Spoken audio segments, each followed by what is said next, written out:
B'siyata d'shmaya, we're going to learn Ketubot Daf Zayin. We're going to start 9 lines from the bottom of Daf Vav Amud Beis, the next Mishnah, the first Mishnah of the second perek of Masechet Ketubot. Says the Mishnah, Ha'isha shenis armala, a woman that lost her husband, she became a widow, Oishen is garasha, or she got divorced, and those are the two reasons, the two ways in which she is deserving of Ketubah. Ketubah, the way we know it, is a document, a signed document, a commitment from the husband to his wife, and one of the things that it says there, that is in the event that the marriage terminates with either his death or a divorce, he's going to pay her what we call Ketubah. We've already discussed this.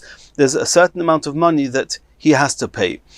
If he married a woman who had never been married before, a basula, he has to pay 200 zuz, and if she was an almana, then he pays a moneh, 100 zuz, half of that of a basula.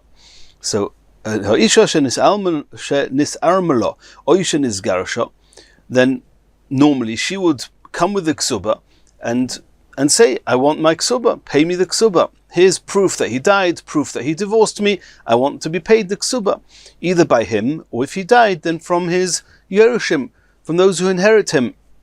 The problem is that over here a discussion has come, an argument as to when they first got married, who knows how many decades earlier, or any amount of time earlier, was she a basula, was she an almona? So here Omeres, she says, basula nesosani, when we got married, I was a basula, now give me 200 zuz. V'hu Omer, and either he or those who are in his place, if he died, they say, Loi ki elo almona nesasicha. When you got married, you were an almona, not a basula, and you only get 100 moneh, 100 zuz, 1 moneh. So what do we do? So im yesh eidim sheyotzas behinuma.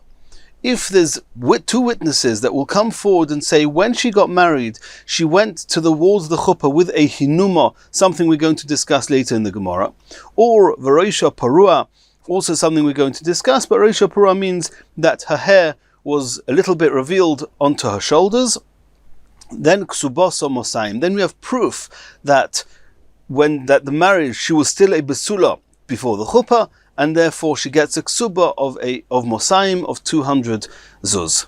Now, you could ask the $1 million question, where's her ksubah? It says in the ksubah exactly how much the husband is chayav to pay the wife. So that's something we're going to discuss soon on Daf Zayin. Rashi here says that she lost the ksubah, and we're going to see it's actually going to be machlokes Rabbi and Rav Papa, whether she lost the ksubah or whether it was in a place where they relied on the takonas chachomim that he has to pay ksubah, and they actually didn't have a ksubah in the first place. It was just taken for granted that the husband has to pay the ksubah without actually putting it down in writing. But either way, there's no ksubah to check, and therefore, when there's no argument, it's all fine. When there is an argument, then if there's witnesses that will say that when she got married she was a basula, she gets 200. If not, she'll get 100. Rabbi Yochanan ben Beroika Omer af chilukei kloyos raya. Another proof that her marriage was that she was a basula was if people will say, if the witnesses will say that when she got married, they distributed to the children parched, dried out kernels of produce, shiboilim lachim, that were miyabish betanu. Rashi says that they remain permanently sweet. They're sweetened because they've been parched, they've been roasted or whatever it is in the oven. Then they used to distribute that to the children. If they did that, they would typically only do that, or in the place of Rabbi Yochanan ben Beroika, the custom was that when a basula got married, they would do that. So if people said this is what they did, that would be another proof that she was a basula. Continues the Mishnah, Umayda Rabbi Yeshua. Even though we saw in Daf Yomi Shiur that regarding a migu means that since a person could have said a claim that would have served him better, and he said a claim that's really against him on some level, then that's a proof that he's not lying. Had he lied, he would have said a better claim. That's called migu. Migu means since he could have said a better claim. Rabbi Yeshua says on Daf Yomi Shiur that we do not use migu, and the woman is not believed with her claim, and those were the Mishnayos over there. However, Rabbi Yeshua agrees that when do we say migu? Not with when she says one claim, because she could have said a better claim, but she had to say some claim, because in the absence of a claim, his claim is screaming, where are the basulim? And she said one claim, is she believed migu that she could have said a better claim, or not? Rabbi Shua says that not. However, in the event that there's no claim against, then even Rabbi Shua would agree that there is a migu. What would that mean? That means that the party that's making, the other party making the claim, is not saying anything. That means both sides of the claim are being said by one side. And in that case, then migu, it's very migu that you could have said nothing and nobody would have asked any questions. It's not like in the case over there where she couldn't say nothing because he's saying, where's the basulim? She has to answer something. But in the case where in the absence of her saying anything, he's not saying anything, then that's a much, much stronger migu. She could have just kept quiet. And she said something, there we would use migu. What's the case? Umayda Rabbi Shua, not in the case of a husband and a wife, a different case. If Reuven says to Shimon, Reuven says, you know this field that I'm sitting in, it used to belong to your father. You don't know anything about it. I'm telling you it used to belong to your father and I bought it from him. In that case, Shahu Ne'emon, in that case Reuven is believed. He's believed that he bought it. Because if it belongs to Shimon's father, give it back to Shimon. Prove that it's yours. No. She'apeh she'asar hu hapeh she'hitir, which is a phrase used, it's a concept in Shas, hapeh she'asar hu hapeh she'hitir, which means the mouth that closed it, the mouth that said it was prohibited, is the one that said it's permitted. Here, Shimon never knew any better. He didn't know this field ever belonged to his father. Reuven could have said nothing. So migu that he could have said nothing, and Shimon wouldn't have asked any questions. Now that he said something, he said this field did belong to your father, but don't think that you have a claim. You don't, because I bought it from your father. That's already where Reuven said both sides of the claim. It was your father's, now it's mine.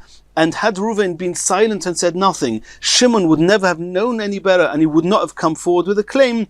Then in that case Reuven is believed. Even Rabbi Shua agrees with that.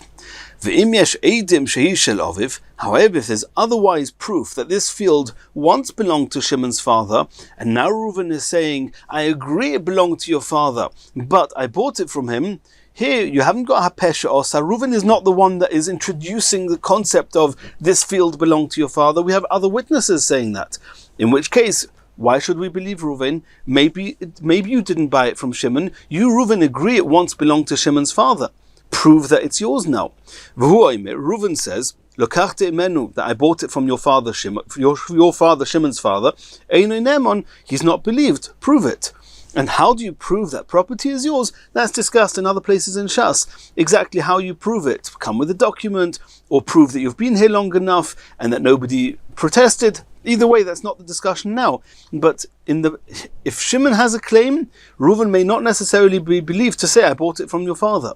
If Shimon knew nothing, and Reuven is the one that said that it was your father's and I bought it, hapesha osar hu hapesha hitir, and Reuven is believed. Says the Gemara, and coming back now to the beginning of the Mishnah.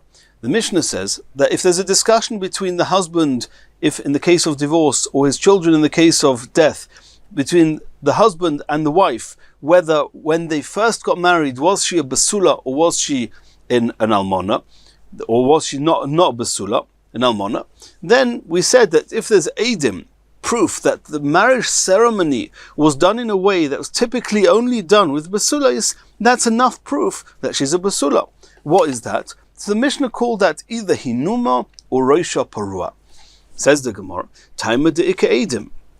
So what do we see in the Mishnah? Only if we have witnesses that she went to the chuppah with a hinuma, then she's believed and she gets a ksuba of 200. If there would be no witnesses and we just don't know, was she an almona, was she a basula, then baal mehemon, then we have no choice. We believe the husband that it could be, or at least we have to say that it could be the husband is right, that she was an almona and she was not a basula and she only gets 100 zuz. We don't say that till she got married or till when she was born, she was a basula, and we have chezkas haguf, which means the status quo of her body is that she was a basula. We don't say that we have a chezkas basula and therefore she's ne'emon. No, it could well be that she was not a basula. And the only way you can take the 200 from the husband is by proving that through the chuppah ceremony that indeed she was a basula. How do you do that? By two witnesses coming to say either hinuma or roisha perua, and according to Rabbi Yochanan ben Beroika also the chiluk kloyos. So if we see here that we do not use cheskas haguf in order to say that she's believed, and you need Eidim, then leimetnan stoma deloik Rabban Gamliel. It seems that this Mishnah, the anonymous opinion of the Tanakam of this Mishnah, is not like Rabban Gamliel on Daf Yud Beis Amud Beis. The Rabban Gamliel, because we saw there, according to Rabban Gamliel, ha'omer hi'i mehemna. We saw in Rabbi Gamliel in the first parak on Daf Yud Beis Amud Beis, he said that we rely on her word because she's got cheskas haguf. She's a chazaka, that she's a basula. So you say that on Daf Yud Beis Amud Beis explicitly. Rabbi Gamliel held that way. Why over here does she need to bring Eidim? Why don't we say she's got a cheskas haguf and she's claiming she was a basula? She should be ne'emenes, like over there. So it seems that this Mishnah is following Rabbi Yeshua, not Rabbi Gamliel.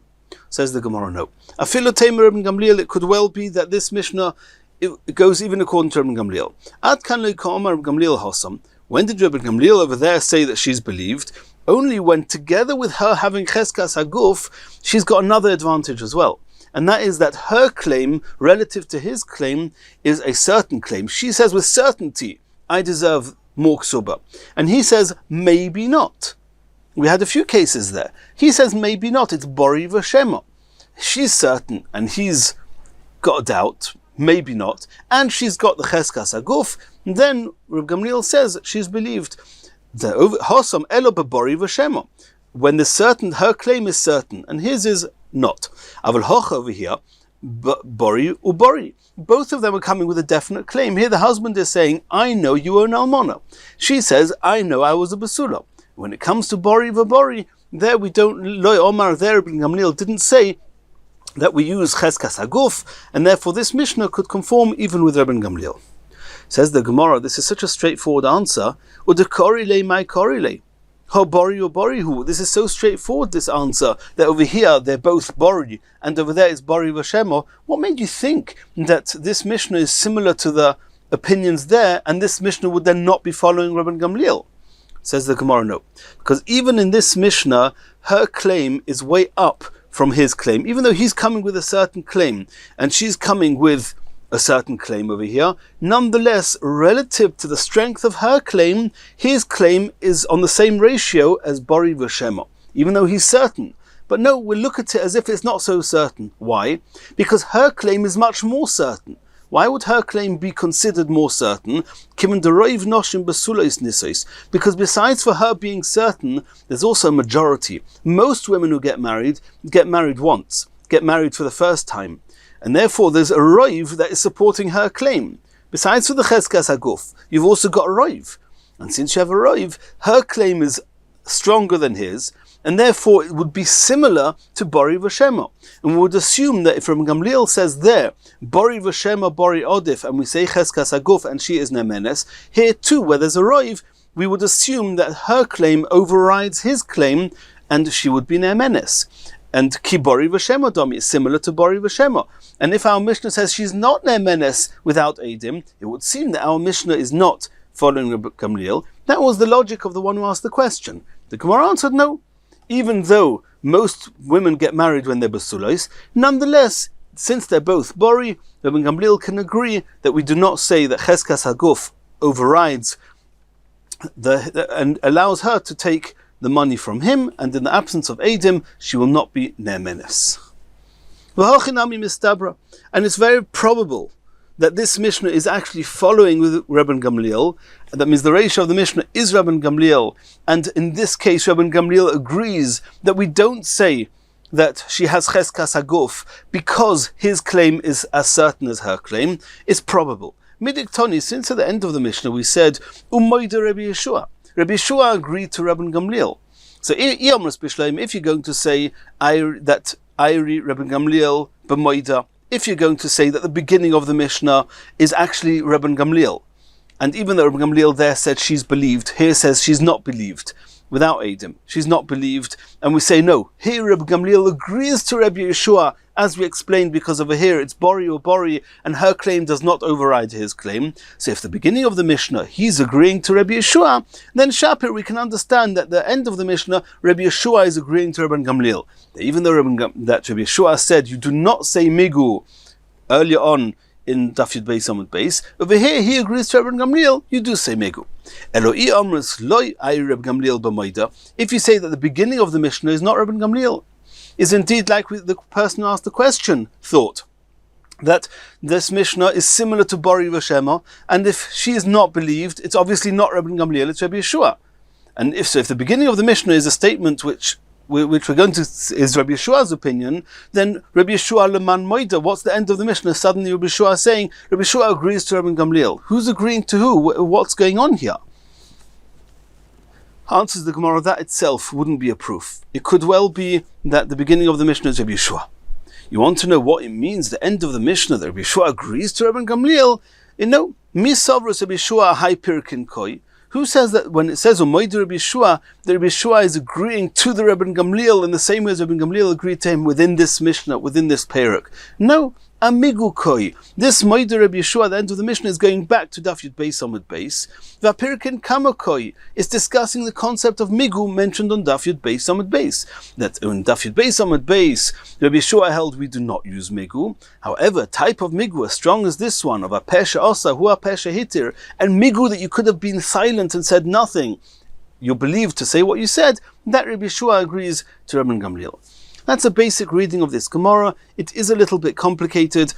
I've read it in a way that's relatively understandable, but there's a Tosfos here that discusses the backwards and forwards in the Gemara, and there is what to delve deeper, but that's a basic reading of the Gemara, and that's as deep as Rashi takes us. Now the Gemara is asking, we just said now, Umaydu Rabbi Yeshua means that even though there was, that in the first Perek, there's a Mishnah that says that Rabbi Yeshua doesn't hold of Migu, Umaydu Rabbi Yeshua, this type of Migu, Rabbi Yeshua does agree with. Where in the first Perek do we find that Rabbi Yeshua could have said Migu and didn't say Migu? And then it would make sense to say that over here he's moida with this type of Migu. We had a number of cases in the Mishnayos in the first Perek, which one actually had a Migu. Ilema, are you going to suggest? And the Gemara is going to give suggestions starting from the Mishnayos closest to here, because we assume Moed Rabbi Yeshua on something that was said just previously in the Mishnayos. And when that doesn't go, the Gemara is going to go one after the next, backwards with the Mishnayos. The first one is on Daf Yud Gimel Amud Aleph, Ilema Aho. Are you going to say, is this Mishnah the case we'll all remember from Daf Yud Gimel Amud Aleph? Hoisamu Uberes. If this girl who's pregnant, and they said, what's the nature, the status of this child? Who's the father? Is he a kosher? Is he not kosher? And she answers, Meish ploini, for that the person who's the father of this child is so-and-so, v'koyenhu, and he's a miyuchas, he's a kosher person. We had a machlekas, Rabbi Gamliel, Rabbi Eliezer, Imrim, Ne'emenes. Rabbi Gamliel says, and Rabbi Eliezer, that she's believed. Rabbi Yeshua Omer, Lo mipia onuchaim. We're going to make judgments and decisions based on what she says. And over there, Rabbi Yeshua argued and said, no, she's not believed, and we have to at least take into account that it could be this child is not kosher. So are we saying that this Mishnah is going back on that case? Which would mean in that case, there would have been a Migu, and Rabbi Yeshua says we don't say Migu there, we say Migu in the case in our Mishnah here on Daf Tez Vav Amud Beis. The question is over there, is there any concept of Migu? Hosa my Migu Ika. Over there, the reason Einu Ne'emenes is nothing to do with Migu. It's not because you don't hold of Migu and Rabbi Gamliel does hold of Migu. There's no Migu there. What would be the Migu? The Migu that she could have said a better claim. What did she say? She said this person is kosher. What better claim could you have said? I never had relations with a man.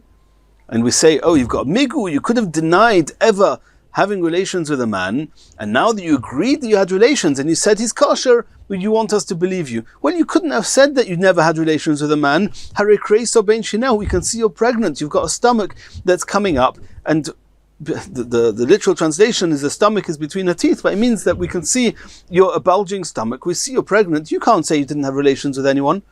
So there's no migu, there's no other claim she could have said. So if there's no migu, there's no migu. So you can't say that over there Rabbi Yeshua doesn't hold of migu, over here he does hold of migu. Says the Gemara, okay, so that's obviously not the case we're referring to. Elo aha, we'll take the case also in Daf Gimel Amud Aleph, the case just before that, actually in the same Mishnah. Ra'uha medaberes. They saw her, the literal translation is, they saw her talking to somebody.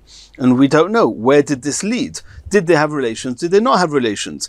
Ra'uha medaberes em echod. V'omru, they said to the woman, Ma tivu shalish zeh. Tell us the nature of this person. Maybe you had relations with somebody kosher, maybe with somebody who's not kosher, somebody who's going to prohibit you to marry a kohen. And she answers, Ish ploini v'kohen hu, no, it was so and he's kosher. And again, Rabbi Gamliel, Rabbi Eliezer, Oimrim Ne'emenes, Rabbi Yeshua, Omer, Loi mipia onu choim. Rabbi Gamliel says that we believe her, that he was kosher, and Rabbi Yeshua says we don't live our lives and make decisions based on her words, and she's not believed, and we have to suspect that she had relations with somebody who was not kosher l'kuhana. Are you going to say over there, Rabbi Yeshua says that she's not believed because he doesn't hold of migu? Hosom again, my migu ikka. What migu is there? That means she said that I had relations with somebody and he was kosher. You want me to believe you because you could have said a better claim. What better claim could you have said? So let's see, just a minute. What does medaberes mean? We'll all remember, we saw this in the Gemara before in Daf Yud Gimel. There's a machlokes amoraim. What does medaberes mean? Does medaberes mean they saw her just having a yichud? And we just assume that if they went into a secluded place, we assume that they had relations, but it could be they didn't have relations. Or does Ra'ua medaberes mean that they were actually spotted having relations together? Well, that makes a very big difference, because if the Eidim spotted her having relations, then there's no migu. She couldn't say, I didn't have relations with him. What do you mean, Ra'uha medaberes? We saw they had relations. But if Ra'uha medaberes means that all they saw was a yichud, she could have said, yeah, there was a yichud, and we shouldn't have done that. But we went into a secluded place, but we never had any relations. She could have said that. And she said something which is to her disadvantage. She says, we had relations, but he was kosher. If so, then indeed there is the concept of a migu. Rabbi Yeshua says she's not believed because he doesn't hold of migu.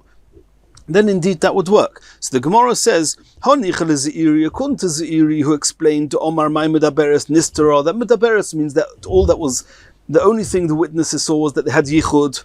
Then there's a migu. Migu di by Omra loy nivalti. She could have said, I didn't have any relations with anyone. And since she didn't say that, and she said I had relations, he knows kasha, he should have been believed. Uka and she said nivalti, I did have a beer with somebody kasha. Mehemna, the migu would say she's believed. Rabbi Yeshua says lo mipion choim. So there we have a place that says Rabbi Yeshua doesn't hold of migu. So we can understand that over here Rabbi Yeshua says, Rabbi Yeshua agrees. There's one type of migu we do say, and that's a pesha osa hu a pesha hitir. Elo Rabbi Asi, according to Rabbi Asi, the Omar my medaberes niveles, that the Mishnah that says Ra'uah medaberes means that she was seen having relations, then she couldn't have said I didn't have relations, so there's no migu, my migu ikka. So according to Rabbi Asi, we have an issue. What does it mean? Umoida Rabbi Yeshua. Over here there's a migu. Well, where does he disagree with migu? Ve'elo aho, it must be, it's going on a different Mishnah. Early on in the first perek. Hi oimeres mukas eitzani.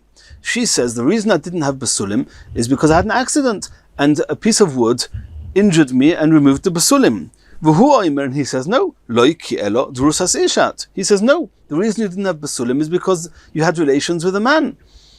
And we saw in the Gemara there's a discussion exactly what's his claim, what's her claim. It would seem over there. She says, mukas eitz. Well, could she have said a better claim? Because over there, Rabbi Gamliel, Rabbi Eliezer, Imrim Ne'emenes. Again, Rabbi Gamliel and Rabbi Eliezer say, we believe her, that she was mukas eitz. Rabbi Yeshua Imer, Loi mipia onu choim. We don't believe her. And we have to suspect that she wasn't a mukas eitz, she was a drusas ish. So the question is over there, if we don't believe her, when she says that she's mukas eitz, is there a better claim that she could have said? Well, let's see. My migu, hosa, my migu ikka. Is there a migu there? Could she have said a better claim than I didn't have relations, I was injured with a piece of wood? So again, we had a machlekes over there. When she says mukas eitz and he says drusas ish, what are they actually arguing about? So, and also, there's a discussion, when was she mukas eitz? Was she mukas eitz after the Kiddushin? Was she mukas eitz before the Kiddushin? If she's mukas eitz before the Kiddushin, he can have a claim and say, you weren't a basula. No one told me. I thought I was marrying a basula. If she's mukaseitz after the kiddushin, she can say, I'm so sorry. When we got married, I was a basula. The accident happened afterwards between the kiddushin and the nisuin, and it's just bad luck. I'm so sorry, but there's nothing wrong with the fact that with the way you acquired me as a wife. I was a basula at the time of the kiddushin. The question is, and the Mishnah there is talking about after the kiddushin, where he says it was drusas ish, and she says. No, there was talking about before the kiddushin, where he says that somebody had relations with you before the kiddushin, and she says no, it was mukas eitz before the kiddushin. Does she have a migu?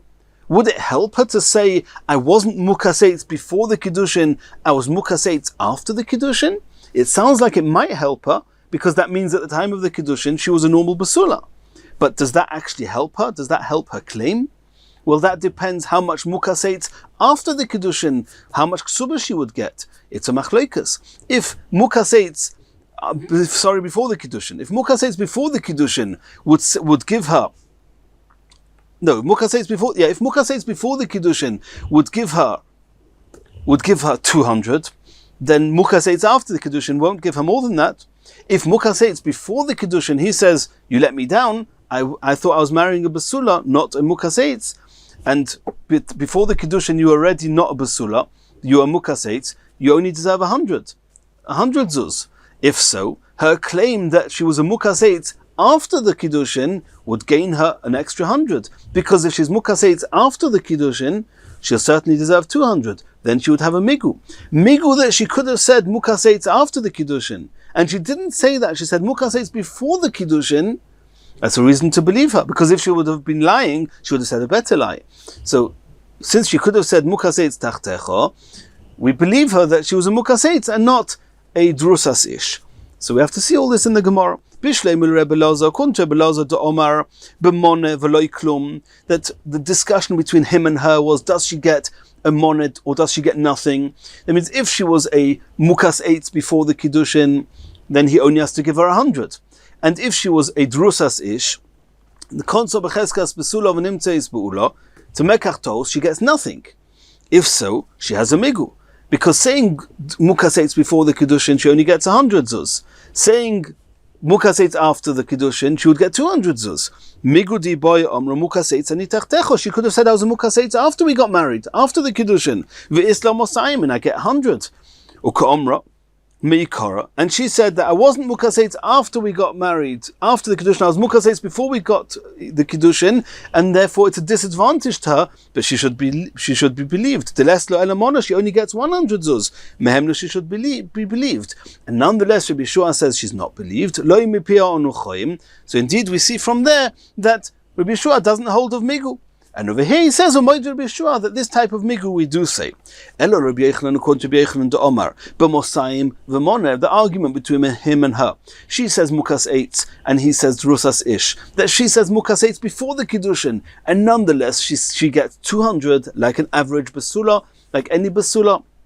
And the reason she didn't have a begeres, the reason she didn't have basulim doesn't take away from the fact that she gets 200, no different to a boigeres who's over 12 and a half, who also doesn't have basulim, and she gets 200.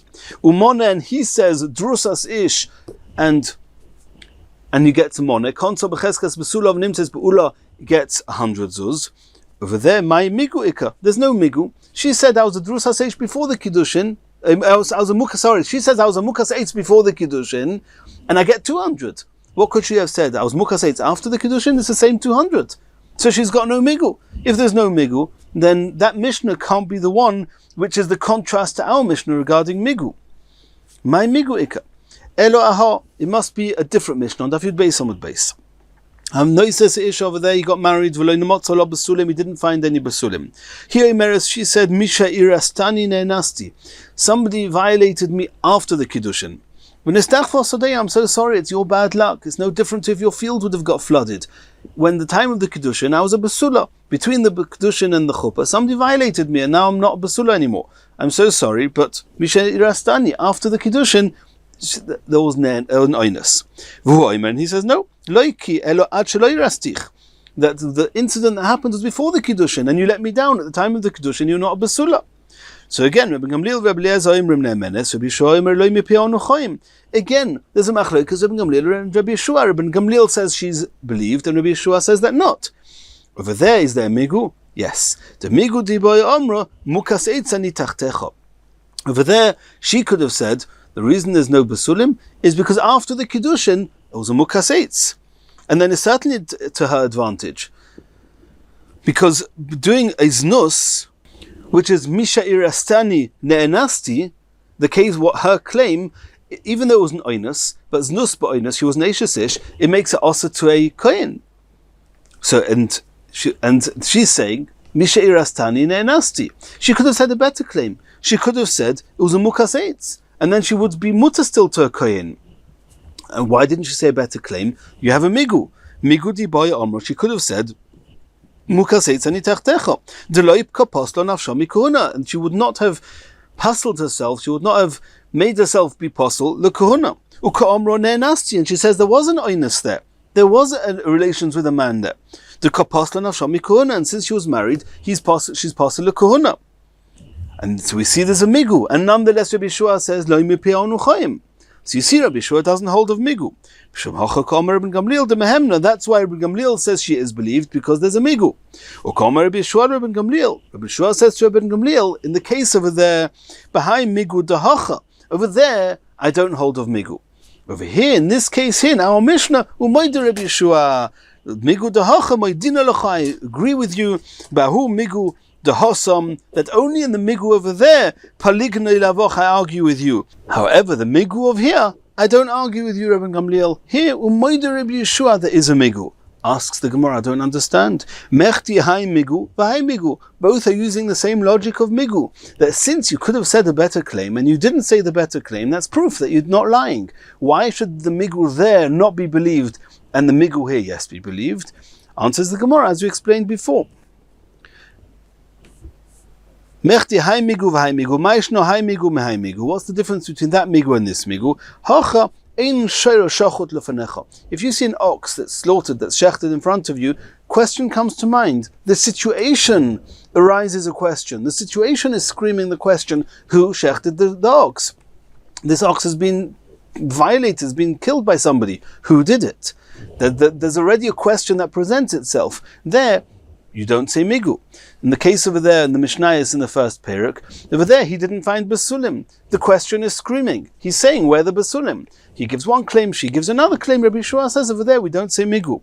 But Hosam hari shar shachot lefanecha. That means Hocha, in the case over here, in our migu, ein shar shachot lefanecha. In the case here where Reuven says to Shimon, you know, this field used to belong to your father, I bought it from him. Shimon never knew anything about it. There was no question here. There was no situation that demanded an answer. Reuven presented a situation and he says, this field used to belong to your father. So he's presenting the discussion and then saying, I bought it from your father. Rabbi Yeshua says there's a migu. Over there, there's a shar shachot lefanecha. The situation is screaming the question. In that case, there's no migu. According to Rabbi Yeshua. Continues the Gemara. V'kivan deroiv noshim besulois nisois. We saw before that the reason to believe that our Mishnah, the beginning of the Mishnah, where he says that she was an almona and she says she was a basula, that the reason that his claim is a disadvantaged relative to her claim is because roiv noshim basulos nisos, most women who get married for the first time and the only time, and that's why his claim that she was an almona has a ratio of suffix. It's a less certain claim, a less clear claim, at least in one stage of the Gemara earlier on. If so, kiloi osu edim mai hava. What did we say now? We said that if there's edim who come to say that the ceremony of the chuppah was behinuma or roisha parua or the chiluk kloyos in the place of Rabbi Yochanan ben Beroika, in all those cases, there we have proof, we have witnesses that say that she was a basula, and only then she gets 200 zuz for her ksuba. But if there's no edim, then we don't know if she got married as a basula. The question is, why can you not assume that she got married as a basula, not only because of the cheskas haguf, which we've already discussed, but there's a roiv, there's a majority in standing for her claim, the majority that says that women who get married are basulas, not almonos. Kiloi asu edim, even when witnesses don't come forward, may have her. So what? We should assume that she got married as a basula. Omar Ravina, Mishum de'ikar lemeimar, roiv noshim besulois nisois, umiot almonis. Because as follows, it's true that most women get married as basulois. A minority of women get married, beulois, almonis, a second marriage. V'chol hanisas basula, however, all women who get married as a basula, yesh lo koil. There's a voice, there's an echo. People know about it, everyone's talking. People say, this is a basula getting married. Which means everybody knows about it. And how do they know about it? They know about it because she went out behinuma, or roisha parua, or chiluk kloyos. It's something everybody knows. Says the Gemara, and therefore vazu, and this woman here, hoil ve'ein lo koil, since there's no koil, we haven't got, there's Adim didn't come and say, in the absence of Adim, there's obviously no koil. If there's no koil, Isra le ruba. It's true that there's a majority standing in her for her cause. The majority of women get married as basulas. But if you got married as a basula, everybody knows about it, and here nobody's coming forward. So we've got something which is standing against that roiv, and therefore we don't use that roiv, and therefore in the absence of Adim, she does not get the 200 zuz. Says the Gemara, if you're so clear that every single woman that gets married as a basula, everybody knows about it, then if only 2 Adim come forward and nobody else comes forward, then really the fact that nobody else comes forward is proof that these Adim are lying. 2 people, you 2 know that she went out behinuma. Everybody knows. We just said now, kol hanisas basula. Anybody that gets married as a basula, yesh lo koil. Everybody knows about it. You're the only 2 that came forward. There's something suspicious. I kol hanisas basula, yesh lo koil. If that's true, ki also Adim, even when Adim come, my hava. Why can we believe the Adim? Hanoch sadi shakraninu. We have to assume that these Adim, they're liars. So how can we trust them? Elom Ravina changes it. He tweaks the statement a little bit. Roiv hanisas basula yesh lo koil. Not like we saw before that kol hanisas basula. That means most women who get married are basulas. The minority are almonis. But all those, we said before that all those who get married basulas have a koil. No, we're tweaking that a bit. Roiv hanisas basula. Most of the girls who get married as basulas, there's a koil. People know about it. Roiv hanisas basula yesh lo koil. Vazu, and this woman here, there's 2 Adim. There was no koil. There was only 2 Adim. Nobody else seemed to come forward. Hoil ve'ein lo koil, isra baruba. Over here, we say that the fact that there wasn't a koil, the fact that not everybody knows about it, that says the majority standing against you. You had a roiv. Roiv girls get married as basulos.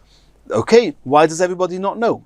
You're asking me, how can you trust the Adim if everybody has to know? No, because there's a minority of basulos. That means most people who get married are basulos. Indeed, there's a roiv. But there's a minority of basulos that when they get married, not everybody knows about it. And therefore, you cannot assume that these Adim are liars. These Adim may well be saying the truth, and this girl is from the miut, from the minority of basulos who got married, who not everybody knows about it, and therefore we believe them, if there's Adim. But since not everybody knows about it, when in the majority of cases when the basulos get married, everyone knows, therefore we cannot use that roiv in her interest, and therefore in the absence of Adim, she does not get the 200 zuz.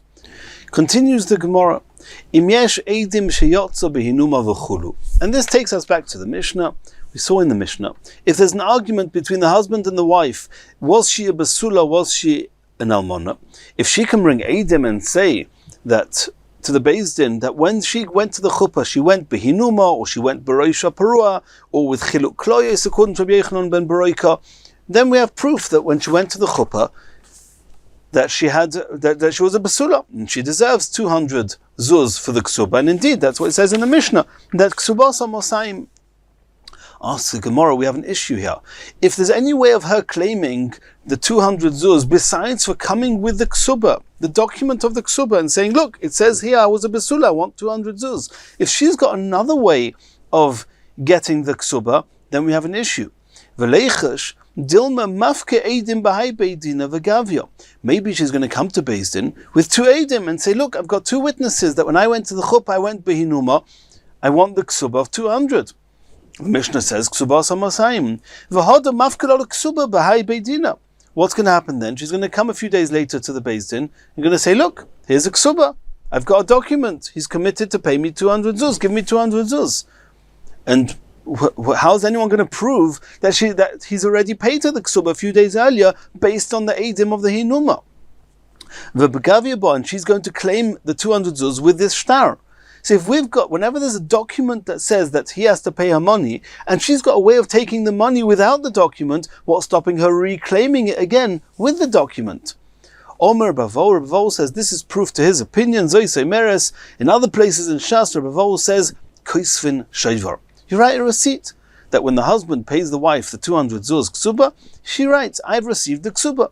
So if she's later going to come with the actual document and say, pay me the ksuba, he'll pull out the receipt and say, I've already paid you.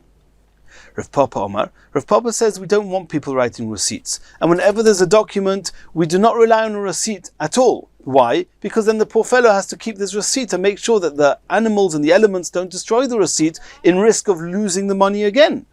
So Rav Papa says we don't write receipts. If there was a ksuba, she's not going to get any money with no edim unless you come forward with a ksuba. Either you come with a ksuba and then we'll pay you and then we'll take the ksuba away from her in exchange for the money, or she's not going to get the ksuba. Over here, where the Mishnah says that we do listen to the eidim of hinuma to give her 200, is b'mokim she'in koisvin ksuba askinon. We're talking about a place where the custom was not to write any ksuba. There is no document. And she's coming to Beis Din saying, with 2 eidim of hinuma. There's 2 eidim with hinuma. In that case, we'll give you the 200 zuz. We're not afraid you're going to come later with the ksuba because there is no ksuba. Are we afraid she's going to come to this Beis Din again with other eidim or with the same eidim or other eidim hinuma? No, because the dayanim will recognize her. What's stopping her going to a different Beis Din and saying that here's eidei hinuma, give me the 200 zuz? That the Gemara is going to discuss soon. There are some people who, that this discussion between Rabbi Vo and Rav Papa, do we write receipts, do we not write receipts? That's actually wasn't said on our Mishnah. Now our Mishnah says that you rely on eidim, but why are we not afraid she's going to pull out the ksuba? Rabbi Vo says write a receipt. Rav Papa says never write. We don't write receipts. There was no ksuba, but not on the Mishnah. It was said on a brisa. In a slightly different context, and the Gemara is soon going to discuss the difference between whether it was said in the brisa or whether it was said in the Mishnah. It says in the brisa, ibdok subasa, if she lost the ksuba, or hitminok subasa, she hid the ksuba, or nisrafok subasa, the ksuba got burnt. Then if one of the following happened, if rogdu lefonov, if when she got married, they danced it before her, sochaku lefoneo, they laughed, they sported before her, he'eviru lefoneo kois shel basura, or if they passed before this kala a cup, that this cup was a type of announcement saying she's a basura. We'll soon see what cup this was. The Gemara will discuss that soon. Oy mapo shel basulim, or the sheet, the cloth, where the dam of the basulim actually presented themselves, is going to be brought forward. If witnesses come with any of these, either roktu, sochaku, heviru lefoneo, kois shel basura, oy mapo shel basulim, if Eidim can testify to any of those, then we can take it for granted she was a basula, and ksubasa motaim, she gets 200 zuz ksuba, even though the ksuba is either lost or hidden or burnt. So that is the brisa. And here the Gemara is asking the same question. Maybe she'll bring eidim to the effect of one of the 4 things we mentioned, that she was a basula, and she'll claim 200 zuz. And then she's going to come to the same Beis Din a little bit later. She'll come with her ksuba and say, hey, here's the ksuba, it's a document, he owes me 200 zuz. And she's going to claim the ksuba. So it's the same question we had on the Mishnah before, we have on the brisa. Omer Bavo says, Zoisemeres, so this is obviously proof to my opinion, Koisvin Shoivar, we have no choice. You write a receipt. Rav Papa ever has an issue. Because Rav Papa says, you don't write receipts. We don't want people to have to save the receipts from the elements, that they should never get ruined, in fear that if the receipt gets lost, somebody's going to be able to violate him and reclaim a second time from the document. Says Rav Papa, if there was a ksuba, then we don't write a receipt. When do we write a receipt? When do we give with the eidim? When there's a document there's no receipt. You either bring the document or you don't get the ksuba. Over here, where we listen to the Eidim, it must be b'mokim she'ein koisvin ksuba askinon. It must be that it's in a place where there was no ksuba. Interesting thing to say. Just read the brisa we just said. There was a ksuba, and the ksuba was either got lost or got hidden, hitmina, or it got burnt. How can you say there was no ksuba? Here we have an explicit brisa that there is a ksuba, and nonetheless you give the money to her based on Eidim. And if that's the case, how can you not write a receipt? If you don't write a receipt, what's stopping her reclaiming the ksuba from him? How's Rav Papa going to get around this? The Gemara straight away asks that as a question. The Brisa says explicitly there was a ksuba, it got lost. So how can you trust her that she's not going to find that ksuba and reclaim it, according to Rav Papa, who says you don't write receipts? And how can you say that Rav Papa says that it's talking about there was no ksuba, it's explicit in the Brisa there was a ksuba? Says the Gemara, yeah, you're right. It's a place that they don't write the ksuba, but he wrote the ksuba. He made himself a commitment, he wrote down on a document and gave it to her. So I don't understand. If so, seif mafkilo v'gavyabo. So how does that help you? So she's going to come forward with that document that he wrote to her, and he's going to claim the ksuba. Well, what have you gained? So again, we have a problem. She's going to come forward with the Eidim that Roktu, Sochaku, Heviru Lefanao, Kois Shel Besura, or Mappa Shel Besulim, claim the ksuba, and then come with this document and claim it again. How are we protecting him? According to Papa, that you don't write receipts. Says the Gemara, no. My ibda ba'ur. We're talking about it got lost, but it got lost in a way that there's no risk of her ever being able to come forward with it again. So it's as good as had there never been a ksuba.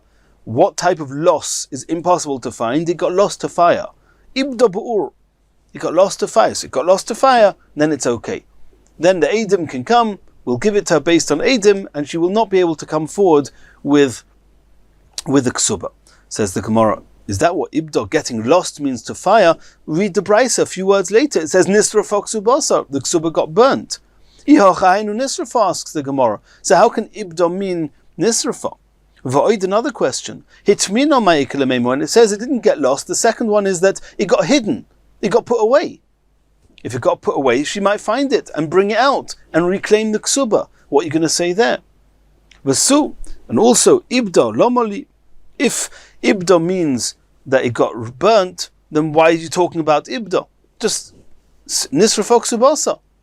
If ibda does mean nisrafa, why do you need to say it twice? And these words, vasu ibda lomali, there's a discussion whether it's supposed to be written in the Gemara, because it's more or less the same question, that how can you say ibda is ibda ba'ur, it got lost to fire, if it already says nisrafa. But either way, those are the questions here.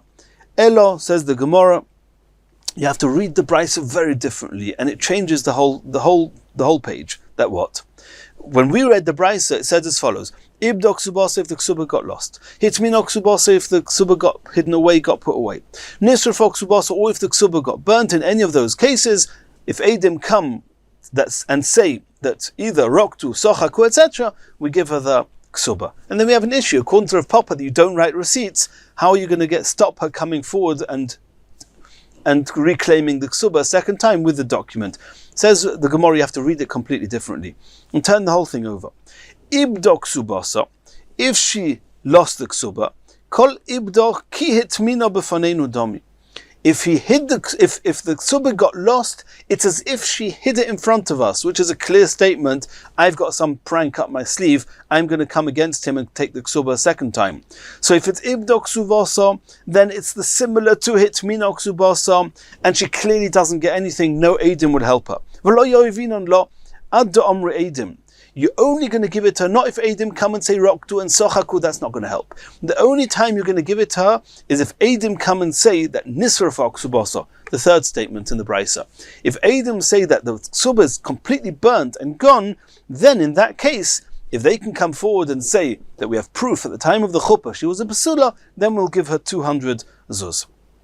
So according to Rav Papa, there's no proof from this Brisa against him. Because again, in this Brisa says that either there was in a place where there's no ksuba, or that there is a ksuba, but there's Eidim that the ksuba got totally burnt and is no longer existing. In those cases, we'll give her the ksuba if she brings Eidim that she was a basula at the time. However, according to Rav Papa, if she doesn't come forward in a place where they write a ksuba, and there's no edim, this ksuba got burnt, we're never going to give her the money based on any witnesses that she was a basula, because we're afraid she's going to come and claim again. And according to Rav Papa, we don't write receipts. According to Rabbi, it's okay, we write a receipt. Says the Gemara, Man de masni lo abraisa. The second version, where the machlokas of Rabbi and Rav Papa were said on this brisa, kolshkena masnisin. Of course, they'll say the same on the Mishnah. According to Rav Papa, you never write a receipt. You don't write receipts, and the only time you can give the money with Eidim saying that she was a basula is only in the event that there is no ksuba whatsoever. If there is a ksuba, we don't listen to Eidim, we want the document. If you don't come with the document, you're not getting anything. However, according to the original version, that this machlokas was said on the Mishnah, then in our Mishnah, the Mishnah doesn't tell us what happened to the ksuba. So it could well be that the Mishnah that says that we listen to the Eidim is talking about a place where there was no ksuba. And Rav Papa says, in a place where there's a ksuba, we don't listen to the Eidim because we're afraid that she's going to claim a second time. And according to Rav Papa, you don't write a receipt. However, according to that, if the machlokas of Rav and Rav Papa was said on the Mishnah, then regarding the brisa, it's not to be taken for granted that Rav Papa would have said the same. Because at the end of the day, in the brisa, if you read it straight, the brisa says that there was a ksuba. Ibdo ksubasa, itmino ksubasa, nisrafa ksubasa. It says extremely straight that there was a ksuba, and nonetheless you give it to the Eidim. And Rabbi says it must be you write a receipt. According to Rav Papa, is going to have an issue with it. So if the version of the Gemara is that Rav Papa explicitly said it even in the brisa, and then Rav Papa had to manipulate the brisa and say that Ibdu Ksubasa is similar to Tmina Ksubasa, and she doesn't get. And Nisrafa Ksubasa only if there's Eidim that the Ksuba is burnt, then we listen to the Eidim who say she was a basula. That's twisting the brisa very far from its basic reading. So if we know that Rav Papa said it on the brisa, okay, that's what he did to the brisa. But if Rav Papa was said on the Mishnah, then it's not to be taken for granted that from the brisa we don't have a proof not like Rav Papa. And indeed in the brisa it would seem that you do write a receipt. Manda masni lo abraisa kolshkina masnisin. Manda masni lo masnisin. If you learn the machlokas of Rabbi and Rav Papa on the Mishnah, avla abraisa loy. But in the brisa, Rav Papa may well not have said it, or would be a proof against Rav Papa. Kikushya, like the question we asked. And the brisa it says explicitly there was a ksuba, and nonetheless you give her the 200 zuz in the absence of her coming forward with a ksuba based on Eidim who say she was a basula because roktu sochaku etc. And that's not like Rav Papa. Continues the Gemara. Im yesh Eidim, that we saw in the Mishnah says that if there's Eidim that to the effect that she was Yotza Behinuma or Roisha Parua, that she was a basula at the time of the chuppah when she got married, then Ksubasa Mosaim, we listen to the Eidim. Ask the Gemara now. Maybe they're going to come to this Beis Din now and claim there's Eidei Hinuma. She's going to say, look, my husband died, he divorced me, and here's to Eidim that when I got married I was a basula, it was Behinuma, etc. And then V'hodar Mafke Eidei Hinuma, she's going to bring again Eidei Hinuma, Bebeidin Achrina. In the same Beis Din it won't work. They'll realize straight away that it's a prank, what's going on. But now, in the case, the Rashba explains, in the case where she'll come and pull out a ksuba later, they might not realize that it's the same woman coming that came earlier on and with Eidei Hinuma. Now she's coming with the ksuba. They might not realize that. But if she's coming with Eidei Hinuma and then coming again with Eidei Hinuma, they'll realize that. But a different Beis Din won't realize. So she might come to Beidina Achrina, she'll come to a different Beis Din, V'gavya, and again claim the ksuba. How are we protecting the husband against that? Says the Gemara, it must be b'mokim deloy efshar, in a place indeed where the custom was that you don't write a get, vaday kosvina on shover, it must be you have to write a receipt. We have no choice whatsoever that in order to protect him from her being able to use the Eidei Hinuma twice, it must be that she writes him a receipt. So according to Rabbi, koisvin shover, we write a shover even when there was a ksuba, we write the shover, she writes the receipt, and we can give it to the Eidim. Rav Papa says that when there's a ksuba, we never write a receipt. When there wasn't a ksuba, then we don't have a choice. And this is, beforehand in the Gemara we thought that Rav Papa says you never write a receipt. And then we said it must be that you don't write a receipt because there's no ksuba, it's not necessary to write a receipt. Now the Gemara says no. even when there's no ksuba, it's still necessary to write a receipt, because it's true she can't come forward with a ksuba, but she can come forward again with the edim of hinuma. And therefore, if Papa has to agree that when there's no ksuba, in a place where you don't write a ksuba, you've got no choice, you have to write a receipt. In the case where there is a ksuba, then Rav Papa says you don't write a receipt and you have to come forward with the ksuba itself. If you can prove that the ksuba got burnt altogether, then we saw before there she'll have to write the receipt. Continues the Gemara. We saw that one of the ways of proving that she was a basula, we saw this in the Brisa early on the Omid, that if they passed before her by the chuppah the cup which announces she was a basula, then that's a proof. If Edim can say that, we know she got married as a basula. Asks the Gemara, "My kois shel basura? What is this cup that tells us she was a basula?" Omer v'ada bar ava kois yain shel truma mavirin ufanel. You pass before her a cup of wine of truma, and what's really saying is that there's something similar between truma and this girl. Kloimar, what's it telling us? That ru'uya hoisazu lechel betruma. That this girl she's a basula and not a zaina, and since she's a basula, she's would be allowed to marry a kohen, and if she marries a kohen, she can eat and drink truma. However, if you don't have this case, maybe there's something telling us that she's not a basula. Says the Gemara, I don't understand.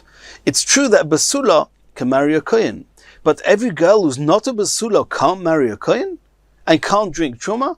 What happens if she's not a zoina? What happens if she's an almona? A regular almona, why would a cup of truma, she can't drink the truma? She could also marry a kohen's allowed to marry an almona, a regular kohen. Maskef lor of papa, oto almona mile ochlo betruma. How can passing before her a cup of truma be proof that she's not an almona? It can be proof she's not a zoina, but not that she's not an almona. El omer of papa, no. We're not trying to tell her that she can drink this truma in contrast to an almona who couldn't. No. We're trying to say there's something similar between the girl and truma. What is that? Zu reishis ka truma reishis. And the same as truma is always that we tithe the first part before eating anything. The first thing we do is we take our truma. So to this girl, this is the first time she's entering marriage. And that's what this cup is alluding to, and therefore it's proof that she's a basula and not an almona. Tanya Rabbi Yehuda Omer chovis shel yain mavririn lefonel. And the Brisa says, what did they used to pass before the basulos? A barrel of wine. Omer Rav Ada bar Ava. Rav Ada bar Ava used to say that basula mavririn lefonel stuma. When a basula would get married, then she's like a closed barrel. No one had ever penetrated into her, and therefore, by a basula, we would pass before her a sealed barrel. Bu'ula, however, if she's a bu'ula, then mavirin lefonel psucha, then we pass before her an open barrel. Amai? Why do we say that you have to pass before a bu'ula an open barrel? Why don't you just say never kami basula? Just pass before a basula a closed barrel. V'kami bu'ula lo never klal. And by a bu'ula, just don't pass any barrel. Why do you need a sign that she's a basula and a sign that she's a bu'ula? It's enough that there's a sign that she's a basula. In the absence of that sign, we'll know she's a bu'ula. Why do we need to have a barrel, a sealed barrel? Why do we need to pass an open barrel in front of a bu'ula? Says the Gemara, because there can be an issue. Zimnim detofsa mosaim. It's true that if she comes to Beis Din and wants the ksuba, and the Eidim say that there was no barrel that was passed in front of her, maybe she's an almona, and therefore they wouldn't give her the 200 zuz. However, what happens if she grabs 200 zuz? She takes the law into her own hands. Zimnin de tofsa mosaim. She says, I know I was a basula, and she grabs 200.